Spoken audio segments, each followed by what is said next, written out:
It's just a quick video to explain some of the ideas or some of the construction of this model geodesic dome. Because I've acquired a lot of acrylic sheet, 3mm and 5mm clear acrylic.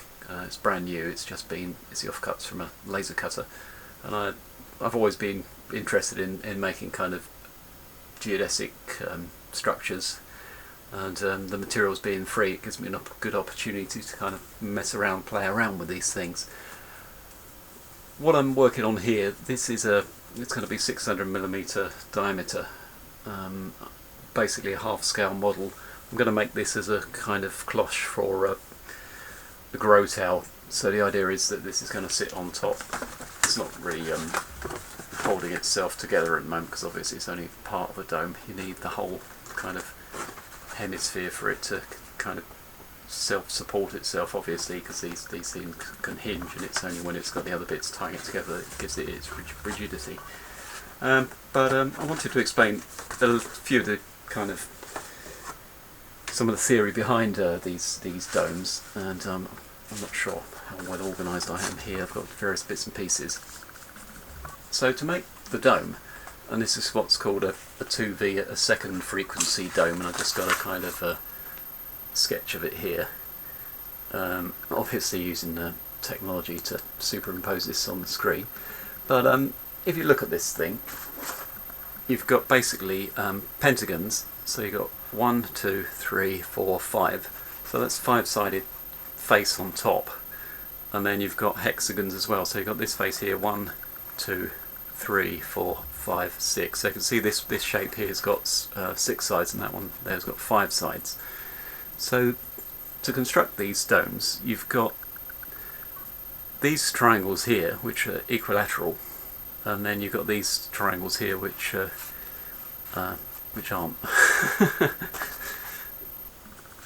So these are there's the equilateral triangle and there's the isosceles triangle. So the difference between these, and I'll just try and match this up. Yeah, you can see the equilateral one here matches up to the long side on the other triangle, and if you look at that one, that one's shorter. So it's these smaller triangles which make up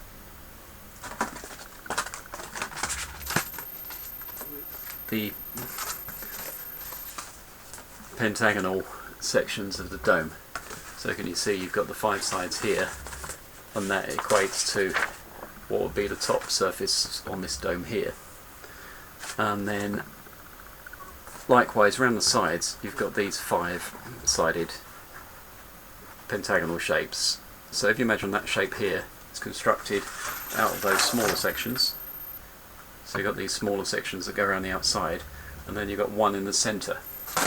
So on this dome here, or the part of my model dome, you can see, looking at here, this would be the centre. That would be the kind of apex of the top of the dome. I've got it upside down because it kind of self-supports a little bit easier. So you've got this 5-sided pentagon, and then from that you've got this equilateral triangle, one there, one on each side. So you've got 5 of those radiating around, and then there'll be another one on the front here. So I've left that one off. So when you construct these domes, all you really need to make this hemispherical kind of, well, it's a dome, but it's a kind of geodesic sort of hemisphere as well. So you've got the top of the dome, so you construct that with these 5 petals radiating out. So they're the isosceles triangles, small ones, and then they can only go one way because the small sides match up with the other small sides to make the 5 sides. And then you've got the equilateral triangles that radiate around the outside like kind of petals, so it's like a big kind of 5-pointed star. So once you've got those, that can all be fixed together. And the other part of the dome, you've got the same construction, but it's only got one of these equilateral triangles fixed onto it. So when you come around to constructing this, if you imagine this one here, and this equates to this shape here. So it's this section here on this diagram So you've got the pentagon, and then you've got an equilateral triangle, and then you've got 5 of those just wrapped around the outside. So you've got one here, and where my thumb is, that's the equilateral triangle, and then that's the equilateral triangle on there. So it's quite easy to break it up into sections. It takes a little bit of explaining, but once you've got your head around that, you can see on here that you've got the 5 sides, the petals radiating out around the outside, 1, 2, 3, 4, 5, missing one at the front, and then where am I? Just kind of get my bearings. This section here are these isosceles triangles. So the next one will, where am I? Upside down. So that will fix on like so, and then you just need the other triangle to fix in like that, and then that makes the, what will be, this piece here will be the base of the dome, so it'll come up quite high. But what I've done on here, and it's going to be hard to show up on the camera, but I've just marked out, these are designing the pewter, and I've just put a little bolt holes in the corners. So what I'm going to do is I'm going to cut out some little tabs of aluminium, and then use just sort of rubber washers, 25mm washers with an M5 hole to take an M5 screw, and then I'm going to use large kind of penny washers to spread the loading around on the acrylic. And alternatively I've drilled an extra hole, or marked an extra hole on the centre of the panel. But what I'm hoping for is, once I've got the screws in there, rubber washers each, possibly each side, get those loose so it will be able to kind of hinge a little bit, and then make the dome up in sections. So you'll have that pentagon making the apex or the top of the dome, and then the 5 kind of petals radiating out around it. So I'll fix them on, and then I'll work on the other sections in situ, and then I'll bolt them together like so to kind of make the dome up. But it's interesting. I was kind of making this one as a half scale model because it doesn't use that much material, and I'll make the 2-foot kind of dome. And then I was thinking around about a 4-foot dome to make a kind of hotbed, but I'm not really sure how rigid it's going to be without any additional sort of support. So I'm not investing too much material or too much time to make the smaller one. But another thing, and this is going to confuse matters even more, I'm not a kind of mathematician, so some of my terminology is probably quite poor.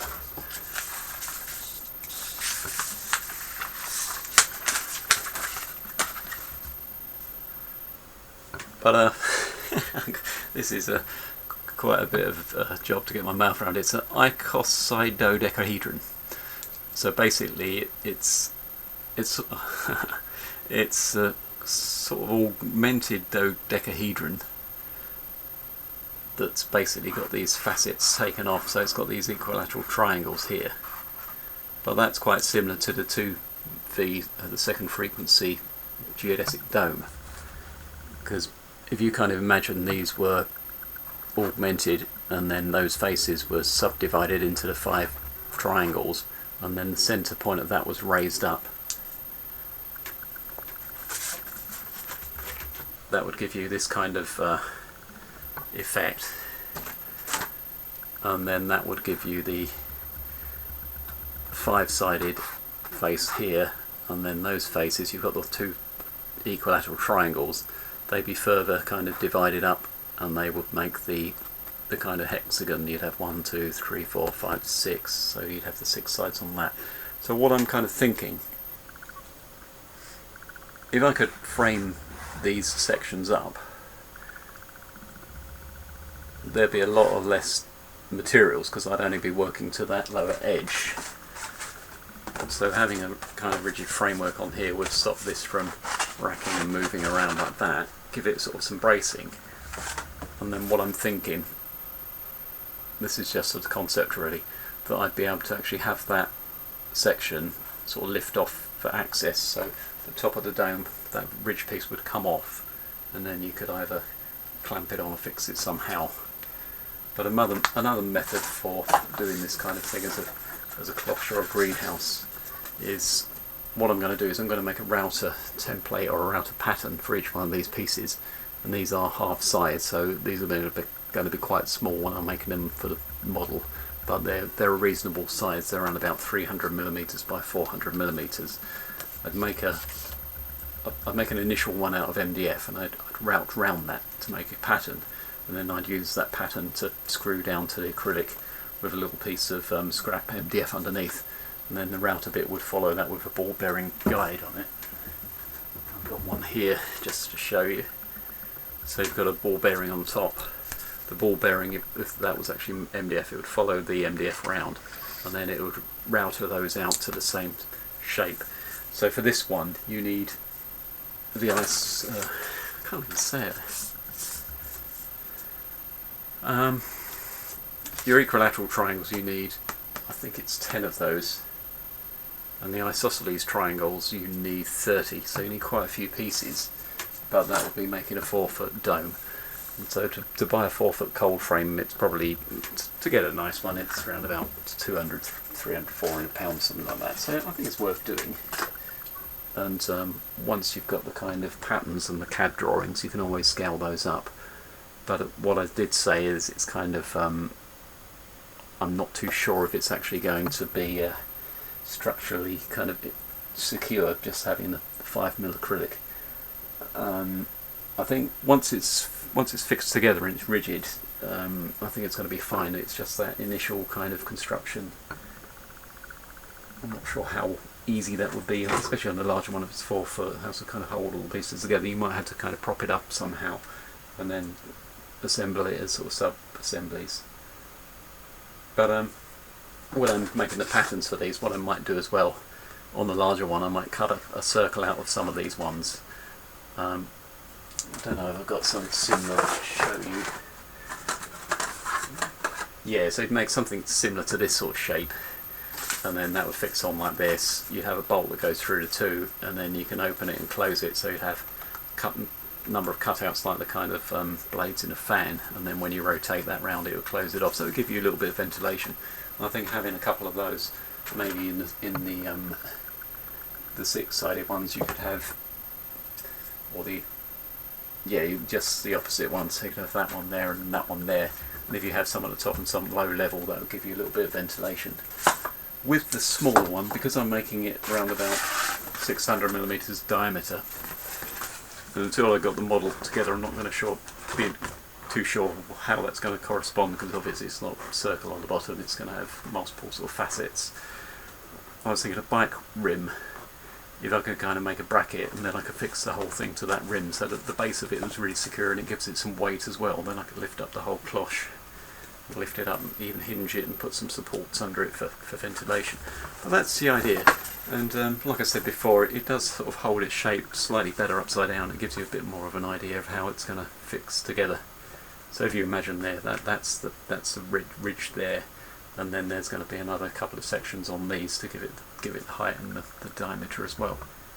But yeah, it's interesting, and I do like using the retained materials or the scrap material, so it hasn't got any kind of initial cost to try these things out.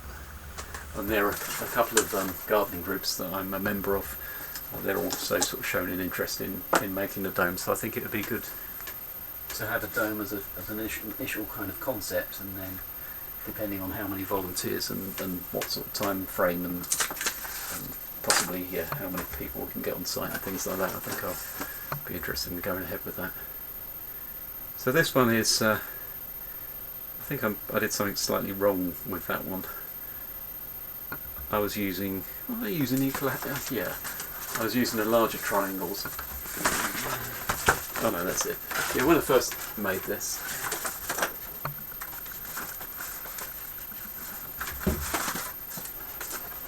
I was using equilateral triangles to fix together to make the top piece, but obviously that distance there is a lot shorter, so it makes it much lower.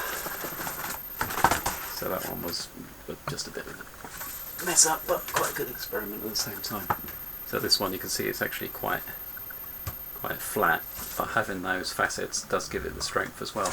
So it's not going to kind of dish straight down because it's curved, so it's almost like an arch, which gives it its strength. Well, that's all for now. Thank you.